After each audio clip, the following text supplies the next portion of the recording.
চিন্ময় কৃষ্ণ দাস, তাকে গ্রেফতার নিয়ে কেন এত হইচই?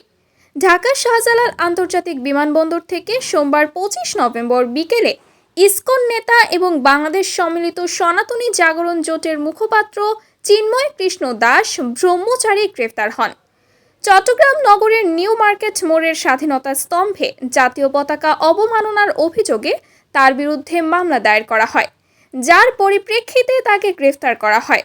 এই ঘটনার পরপরই প্রতিবাদ ও নিন্দা জানায় ভারত এবং দেশটির শাসক দল বিজেপি। এখন প্রশ্ন হলো, কে এই চিন্ময় কৃষ্ণ দাস ব্রহ্মচারী, আর কেনই বা তাকে গ্রেফতার হতে হলো, কিংবা গ্রেফতারের পরই বা কেন চারিদিকে এত আলোচনা সমালোচনার সৃষ্টি হলো? চিন্ময় কৃষ্ণ দাসের আসল নাম ছিল চন্দন কুমার ধর। গত 5ই আগস্ট ছাত্র জনতার অভ্যুত্থানের পর একাধিক সমাবেশের নেতৃত্ব দেন তিনি।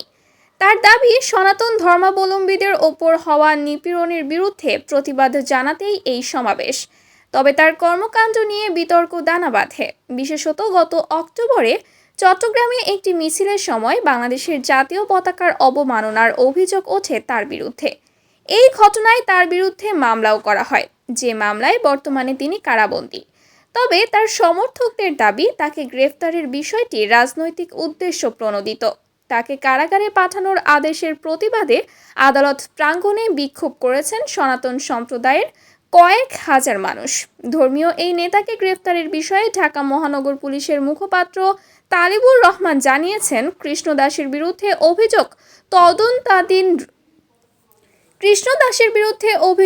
তদন্তাধীন রয়েছে। তবে সুনির্দিষ্টভাবে কি অভিযোগ আনা হয়েছে সে বিষয়ে বিস্তারিত কিছু জানানো হয়নি।